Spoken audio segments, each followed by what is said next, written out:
안녕하세요. 인생 피어스 이승환입니다. 한 주간 잘 지내셨습니까?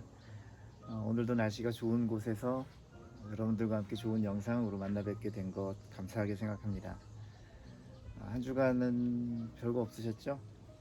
투자하시는 분들은 많은 걱정이 좀 있었지 않았을까 싶은데, 특히 코인 하시는 분들은 가격이 많이 떨어져서 더 걱정이 많이 있으셨을 것 같습니다. 그런 관련된 내용도 후반부에 잠깐 다루도록 하겠고요. 우선 미국 주식, 미국 ETF 투자하시는 분들에게 어떤 모델이 될 수 있는 피어스원 모델 포트폴리오의 성과 보고부터 말씀드리도록 하겠습니다. 지난 5월 28일자의 결산으로 총 194일간의 투자를 통해서 금액 가중 수익률로는 4.63%의 수익을 내고 있고요. 정확히 1년이 된 것은 아니기 때문에 환산한 연평균 수익률로는 8.27% 수익을 내고 있습니다. 주간 환율이 0.8% 하락했음에도 불구하고 나스닥의 상승세 덕분에 지난주 대비 0.37% 자산 가치가 좀 증가를 하게 되었어요. 지난 주간에 있었던 이 포트폴리오 이슈 중에 하나는 금 ETF인 IAU라고 하는 iShares의 ETF를 저희가 쓰고 있는데요. 이 ETF 두 개를 하나로 합치는 병합 작업이 21일경부터 24일경에 있었습니다. 실제로 자산 가치가 변동된 것은 아니고 영어 표현으로 유니트라고 하고 우리 표현으로는 좌수라고 해요. 같은 금액이지만 표시되는 주식의 개수는 조금 작게 표현이 된다. 2분의 1로 표현이 된다. 조금 작게가 아니고 정확히 2분의 1로 표현된다. 이런 내용들을 한번 알려드리고 가야 될 것 같습니다. 자, 그 다음에 미국 경기 잠깐 지난주에 있었던 내용 보자면요. 미국이 굉장히 좋아요. 미국이 백신 보급률을 많이 높여놨기 때문에 산업 가동률도 세계적으로 제일 빠르고요. 바이드노믹스가 또한 6조 정도의 정부에서 6천조 원 정도, 6조? 7,200조 원 정도 되나요? 하여튼 6조 달러, 우리 돈으로 7천조 좀 넘는 금액을 재정 정책으로 쓰겠다라고 미리 또 얘기를 했고, 그러면서 원자재도 막 이제 재정 정책에 인프라 건설 등등 들어간다고 하니까 원자재 가격도 많이 올라갔고요. 그 다음에 개인 소비자 지출 물가 지수라고 하는 PCE 지수 역시도 많이 올라갔어요. 그래서 미국 경기는 확실히 이제 활기가 좀 돌고 있는 것이다라고 볼 수 있고요. 그래서 이제는 뭐 설왕설래했었던 인플레이션이냐 아니냐에 대해서 이렇게 경기가 활성화되고 있으니까 인플레이션인 건 맞다 이렇게 받아들여지는 것 같습니다. 근데 맞긴 맞는데 이 인플레이션이 쭉 가는 인플레이션이냐 그럼 잠깐의 인플레이션이냐 라는 얘기도 좀 있는데요. 이거는 이제 그동안 코로나 때문에 생산 설비를 돌리지 못해서 재고가 이미 없어진 상태에 뭐 바이드노믹스라든가 백신 보급으로 인해서 경제가 다시 살아나서 가동되려다 보니까 부족한 원자재 때문에 이 부족한 원자재를 더 공급해주는 그 공장이 가동해서 설비가 가동돼서 재고가 좀 보충되기 전까지는 가격이 좀 올라갈 것 같아요. 근데 이렇게 이제 제품들이 조금 더 공급이 되게 되면 시장에서 사용되려고 하는 요구하는 이런 그 요구율 때문에 올라간 물건값이 좀 내려갈 가능성이 있다 이렇게 봅니다. 즉 지금의 인플레이션은 계속되는 거의 확정된 뭐 인플레이션이라고 보기보다는 지금 재고 물량이 부족하기 때문에 생기는 잠깐의 인플레이션으로 볼 수 있지 않냐라는 의견이 있어서 조금 더 추이를 지켜봐야 될 것 같습니다. 이런 추이는 6월 15일에서 18일간 연준에서 통화정책에 대한 어떤 발표 뭐 이런 것도 나오고요. 그리고 18일 날짜 17일 한국 시간 18일 미국 시간 17일 날짜에는 이 비트코인을 ETF의 기초자산으로 사용할 수 있느냐에 대한 승인까지도 연결이 되어 있기 때문에 6월 보름 16일부터 한 17일, 한국 시간으로 6월 16, 17, 18 이 3일간에는 여러 자산, 특히 이런 코인 관련된 또는 인플레이션 관련돼서 채권 그리고 주식들에 대한 가격 변동이 좀 높아질 가능성이 있다라고 생각이 됩니다. 그래서 이때에 연준이 테이퍼링을 할지 안 할지를 보겠습니다만은 논의는 좀 있을 것 같은데 바로 하지는 않을 것 같다 이렇게 생각이 됩니다.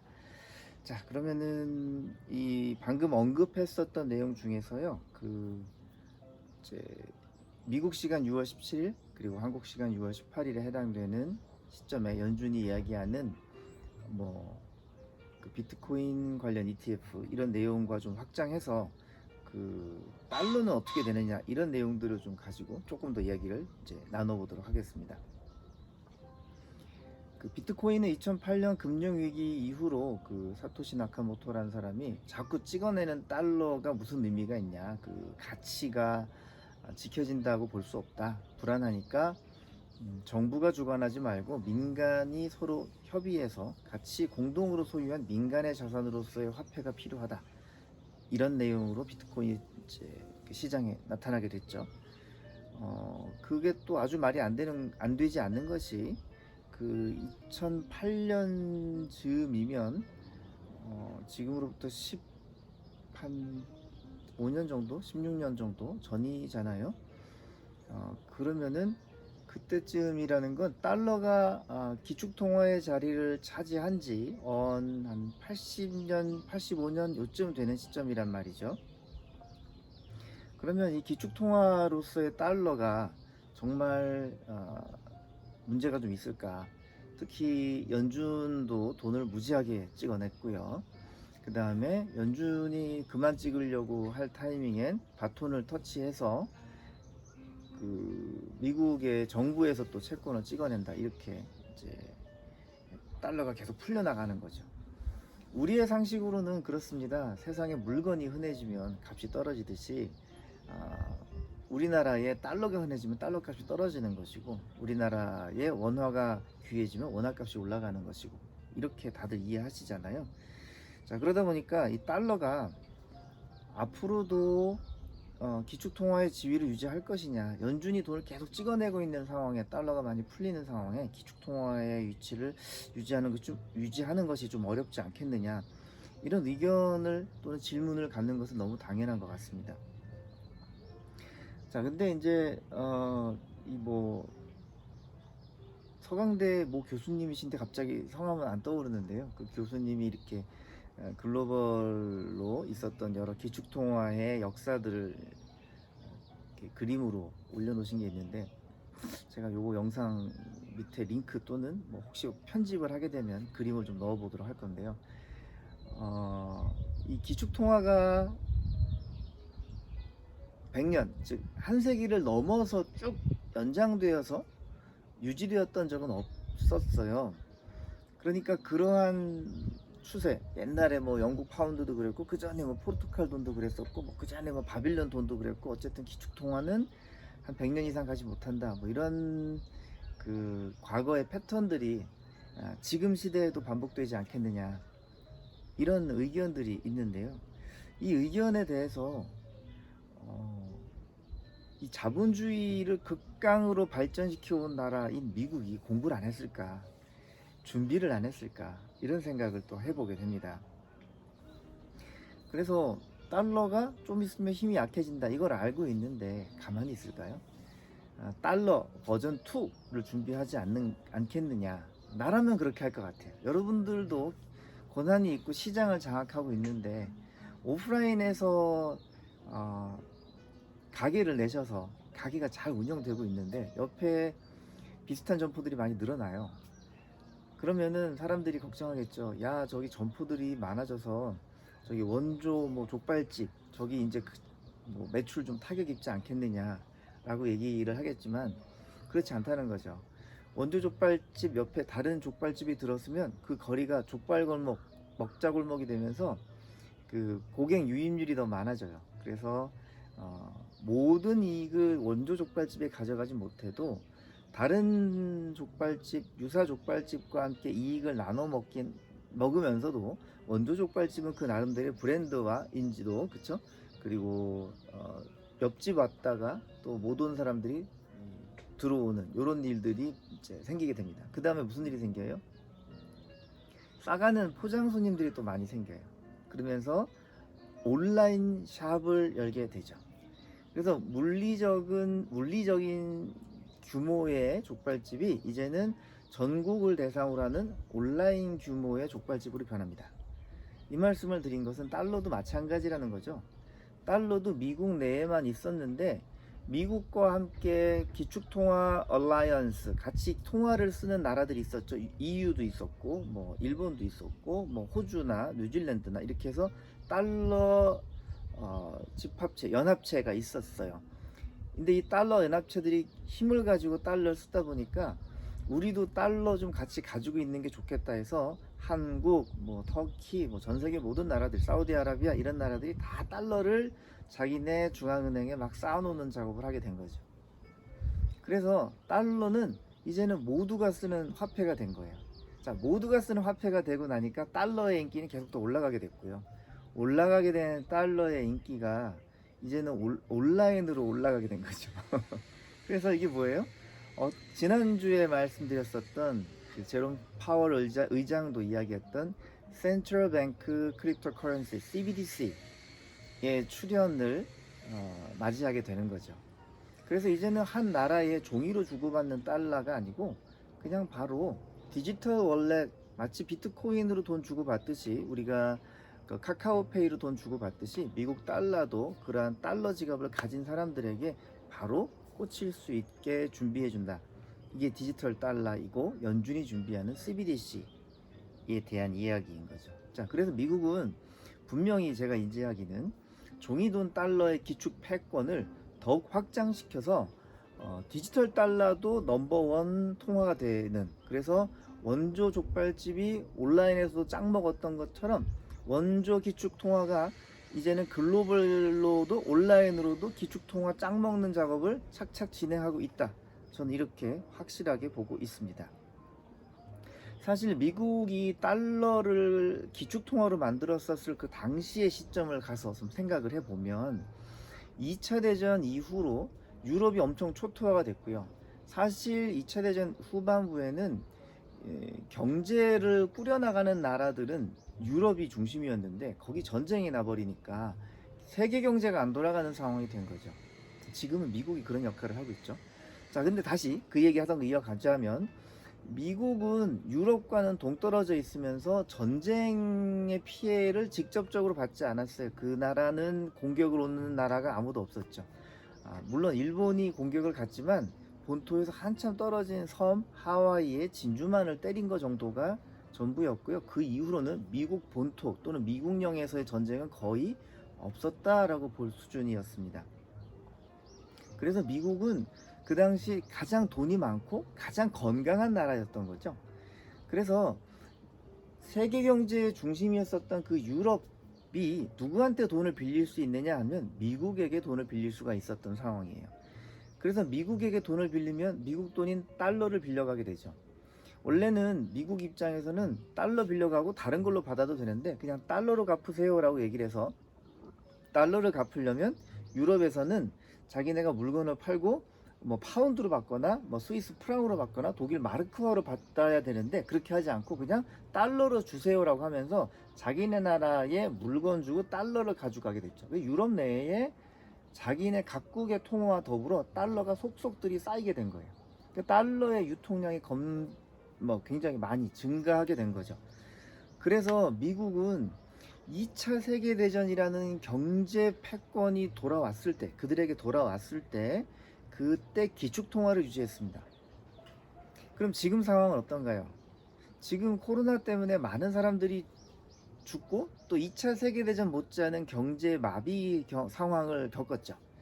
자, 이 타이밍이 미국 입장에서는 또 한 번의 기축통화 패권을 유지할 수 있는 굉장히 좋은 타이밍이라고 아마 인식할 겁니다.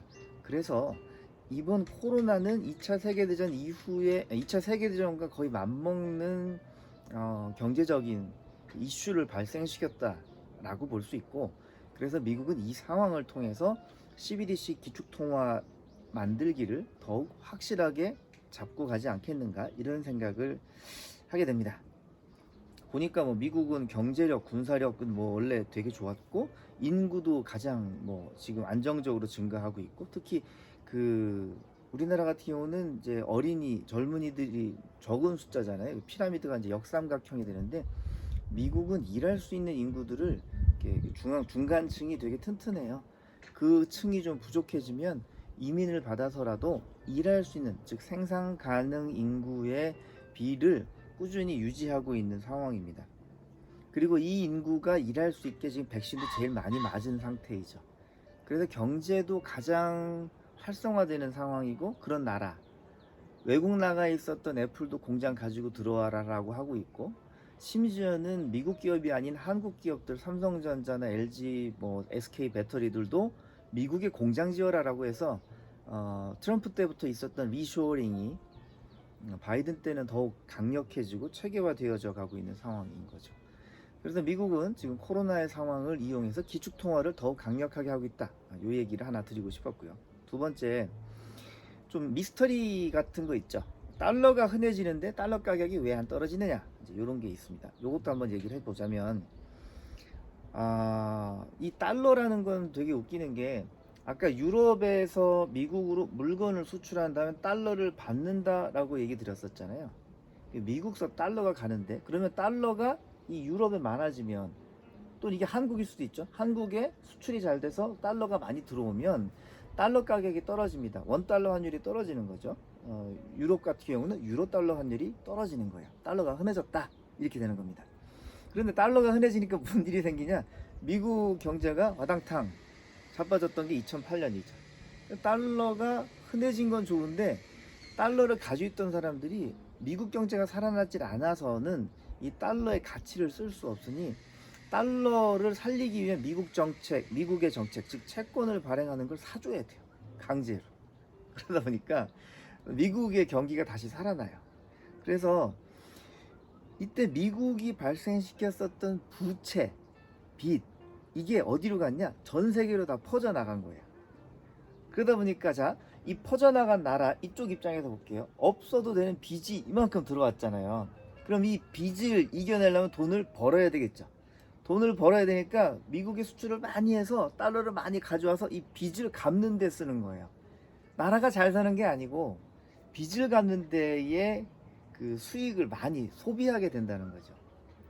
우리도 그래요. 2008년도 IMF 때를 떠올려 봅시다. 되게 경제가 어려워졌잖아요. 그러니까 놀라고 난 다음에 통장 잔고를 줄이게 됩니까? 아니면 더 늘리고 싶어집니까? 통장 잔고를 늘리고 싶어지는 거예요. 우리나라 은행들도 2008년 금융위기 이후로 거의 뭐 은행 매각, 뭐 그냥 문 닫아라, 뭐 이런 일들이 많이 생기다 보니 한국에 있는 은행들의 지급 준비율은 굉장히 튼튼하다라고 해요. 거의 뭐 트리플, AA 중반까지는 다, AA 마이너스 여기까지는 뭐 간다라고 하는 거죠. 그래서 앞으로 똑같은, 즉 2008년 금융위기 또는 IMF 같은 시대가 와도 우리나라 은행들은 흔들리지 않을 만큼의 달러를 쟁여놓고 있어요.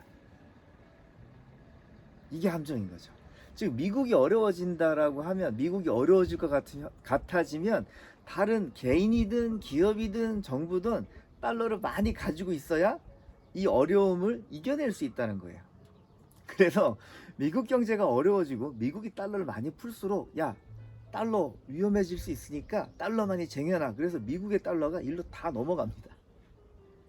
그래서 달러가 없이는 일이 안 된다, 이렇게 되는 거예요. 이때 또 하나의 문제는 뭐냐, 달러를 가지고 있는 나라들과 달러를 찍어내고 있는 나라, 이 두 나라의 입장이 전혀 다른데요. 미국은 말 그대로 그냥 이렇게 찍어내면 돼요. 찍어내면 되는데, 한국 정부 생각해 볼 거예요. 한국 정부는 돈을 막 찍어낼 수 없어요. 한국 정부는 한 두세 가지 정도의 근거를 가지고 원화를 찍어낼 수가 있습니다. 첫째는 전 세계적으로 통용되는 본원 통화의 기준이 되는 금이 있으면 돼요. 금 보유한 것만큼의 달러는 찍어내도 돼요. 그래야 한국이 달러를 찍어내거나 한국이 빚을 다른 나라에서 가져오더라도 그걸 갚을 수 있는 힘이 있다, 능력이 있다라는 증거가 되거든요. 두 번째는 한국이 보유하고 있는 달러량만큼 원화 환산해서 찍어낼 수가 있습니다. 세 번째는 달러를 보유하고 있지 않다면 앞으로 지금 현재 우리나라가 벌어들일 수 있는 예상 달러의 양, 뭐 삼성에 예약되어 있는 수출, 조선업에서 예약되어 있는 뭐 돈 받을 거, 이런 것들을 쭉 합산해 보면 앞으로 우리나라에 얼마의 달러가 들어올 것이다 계산이 되잖아요. 그걸 담보로 원화를 좀 찍어내는 것까진 가능해요. 즉 금이나 달러가 얼만큼 있느냐에 따라서 원화를 찍어낼 수 있는 거예요. 돈을 막 찍어내는 미국은 그 상관이 없어요. 근데 미국을 제외한 다른 대부분의 나라는 자기네가 달러 가진 것만큼 돈을 찍어낼 수가 있는 상황이라는 거죠.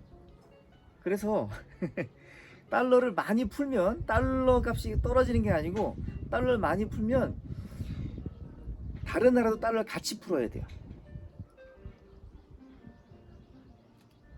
달러 같이 푸는 게 달러 같이 많이 막 받아줘야 돼요. 이게 흡수를 해줘야 돼요. 그리고 흡수를 해준 것만큼 돈을 풀 수 있죠. 근데 돈을 왜 풀어야 되느냐, 여기 부분 설명 마저 드리자면, 우리나라가 미국에 자동차를 수출을 해요. 그럼 자동차 수출해서 1달러를 번다고 치면 달러 값이 1200원이면 난 1달러를 수출해서 1200원을 가져올 걸 예상하고 1200원에 맞게 회사 살림살이를 이제 딱 짜놓는단 말이죠. 근데 IMF 같은 상황이 오면 어떤 일이 생겨요? 달러가 2000원이 되는 거예요. 그래서 나는 1달러를 받아서 1200원일 줄 알았더니 800원이 더 생기는 거예요. 경제는 어렵다고 하는데 수출 주도형 국가인 한국 입장에서는 이게 괜찮거든요. 그래서 괜찮네, 나쁘지 않네, 이런 이유로 우리나라가 IMF도 빨리 극복했고 2008년에 있었던 글로벌 경제 위기도 좀 빠르게 극복을 했었던 거죠. 이렇게 수출을 했을 때 가지고 오는 달러가 우리나라 즉 자국의 통화 대비 어느 정도의 가치가 평가되느냐, 2,000원으로 평가되려면 내가 낮아진 거잖아요. 즉 자국 통화는 낮추고 싶은 거예요. 근데 봐요, 달러 값이 미국 경제가 어려워진다 그러면은 이 달러 값이 나라의 평가에 의해서 달러 값도 떨어지거든요. 그리고 요 갭이 줄어들잖아요. 그러니까 1달러 가져와서 1200원을 예상했는데 이게 환율 격차가 줄어서 1100원 또는 1000원이 되면 나는 1200원에 맞춰서 살림살이를 예정해 놨는데 100원, 200원이 덜 들어오면 이게 타격이 크거든요. 그래서 미국이 돈을 막 찍어서 달러 가치를 낮추면 다른 나라도 같이 돈을 찍어서 같이 낮춰야 돼요. 그러니까 이 폭을 유지를 해야 된다는 거죠. 이해가 되실 거라고 생각해요. 이 폭이 유지가 돼야 되기 때문에 미국이 돈을 찍는 것만큼 다른 나라도 돈을 찍어내요. 그래서 달러 가치가 막 떨어지거나 그러지 않습니다. 이거는 2008년 금융위기 때도 한번 잠깐 멈칫하지만 다시 달러 가치가 이렇게 유럽, 뭐 중국, 일본 다 돈 풀어내면서 폭을 유지하고 있더라는 것이 증명이 됐고, 그 다음에 2013년까지 이런 그 양적 완화, 그리고 16년도에 또 돈 풀기, 그리고 요번에 코로나 때문에 또 돈 풀기. 그러니까 2008년도에 지구상에 돈이 1000조 원이 돌아다녔으면은 지금까지 한 8000조 원이 돌아다니는 상황이고, 바이든은 여기에 6000조 원을 더 얹어서 풀겠다는 상황이라, 그때 당시로 치면은 이게 몇 배가 되나요? 1000조 원 돌아다니는 게 일경 4000조 원이니까 한 14배 정도 더 돈이 늘어나는 상황인데, 그거만큼 각 나라가 정부에서 돈을 같이 풀어버린 바람에 달러 가치가 떨어지지 않는다. 아니 14배가 더 풀렸는데도 가격이 유지된다는 것 자체가 이미 검증이 끝난 거거든요. 달러는 아무리 찍어내도 돈 가치가 훼손되지 않는다, 이렇게 볼 수가 있습니다. 자, 그래서 미국이 돈을 찍어내는 과정에서 이렇게 해서 기축통화 위치를 계속 유지를 할 수가 있는 거예요. 그러면 자, CBDC는 이제 무엇이 될까, 어떻게 쓰일까, 요 세 번째로 요 얘기를 드리면서 오늘 그 이야기 거의 정리될 것 같은데요. 제롬 파월 의장은 이게 달러이기도 하지만 결제에도 쓰일 수 있다, 이런 내용을 하면서 블록체인의 의미를 잘 이해하고 있음을 그 본인이 발표한 그 영상, 그리고 논문 그 뭐라 그럴까요, 문서, 발표문에서도 언급이 되어져 있었죠. 자, 그러면 미국이 CBDC, 즉 뭐 디지털 달러라고 할게요. 디지털 달러를 발행하면 전 세계 사람이 다 그걸 써야 되느냐? 아니요. 그렇게 하진 않을 것 같아요. 처음에 미국 정부가 막 돈 써라 그러면은 미국과 적대 관계에 있는 나라, 미국과 좀 불편한 나라들, 조금 힘 있는데 미국 때문에 못 크는 나라들 있죠. 자원은 많은데 맨날 미국 시키는 대로 해야 된다고 느끼는 중동의 산유국들. 힘든 일 도맡아서 하고 물건 다 우리가 만들고 공해도 우리가 다 마시고 있는데 미국이 시키는 대로 하라고 해서 불만인 중국.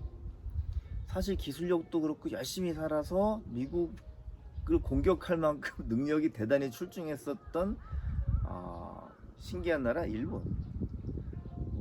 힘으로 따지고 군사력으로 따지자면 미국과 크게 떨어지지 않았었는데 이상하게 망해버린 러시아, 이런 나라들, 그리고 유럽에 있는 여러 나라들, 미국만 잘 나가는 게 배가 아픈 나라들은 미국 정부에서 자 이제부터 디지털 달러 쓰세요 그러면은 다 예 하냐 그러지 않을 거예요. 왜 하겠죠? 왜? 왜 쓰냐? 그래서 반기를 돌아다닐 겁니다. 그래서 이렇게 바로 연준에서 나오는 디지털 달러가 쓰이지는 않을 것 같고요. 현재 그 분위기를 조성하고 있는 비트코인 뭐 이런 것들이 먼저 어떤 그 금융의 그 블록체인의 금융의 판을 깔아놓은 것 위에 연준에서 투하하는 디지털 달러가 뿅 합류하는 방식이 될 것 같아요. 그래서 뭐 결론부터 말씀드리면 이렇게 그 돈이 움직이는 큰 판은 그 리플 코인이라고 하는 그런 그 코인 네트워크가 장악을 좀 하지 않을까 싶고요. 그 다음에 뭐 다들 동의하시겠지만 비트코인은 그냥 금의 역할 정도 할 거고, 이더리움이 여기서 움직이는 거에 대한, 그러니까 리플 판 위에 금이 있고 그 다음에 돈은 미국 달러가 있고, 그리고 이 움직이는 네트워크에 대한 어떤 그 조건값 기능의 고도화는 이더리움이 진행하지 않겠느냐, 이렇게 생각을 하게 됩니다.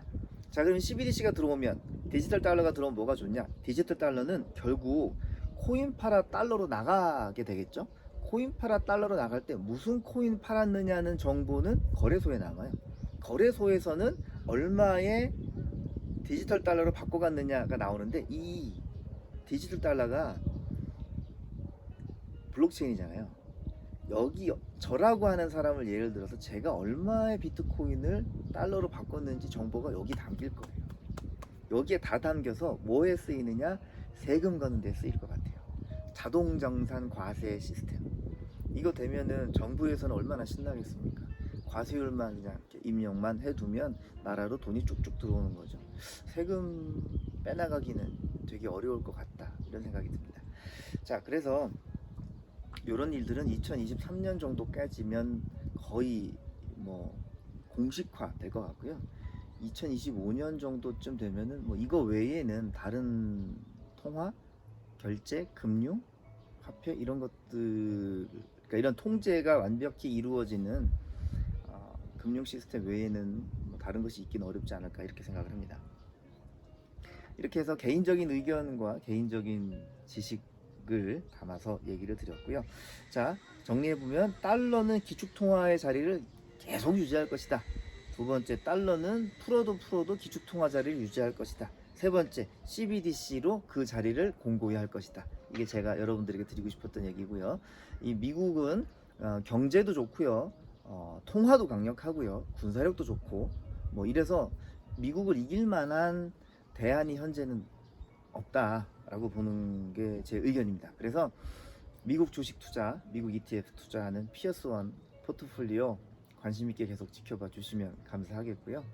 코인이 지금 뜬다고 하지만 영원하진 않거든요. 결국 이런 그 불어난 자금이나 이런 투자의 심리는 다시 그 정규 시장인 나스닥 또는 미국 ETF들로 또 다 넘어올 것이기 때문에 그래서 피어스원 포트폴리오 꾸준히 이어가는 것들이 굉장히 뭐 나쁘지 않은 성과를 낼 것이다 라고 저는 확신을 합니다. 자, 이렇게 해서 5월의 마지막 주간 성과 보고, 그리고 6월이 다가오는 첫날에 첫 주를 맞이하는 순간에 영상을 찍게 되었습니다. 한 주간도 여러분들 마음먹은 대로 하고 싶은 거 다 잘 되시고 만나고 싶은 분 좋은 관계 또 잘 이루어갈 수 있는 그런 주간 되시기를 진심으로 바라봅니다. 자, 그러면 한 주간 안녕히 계세요.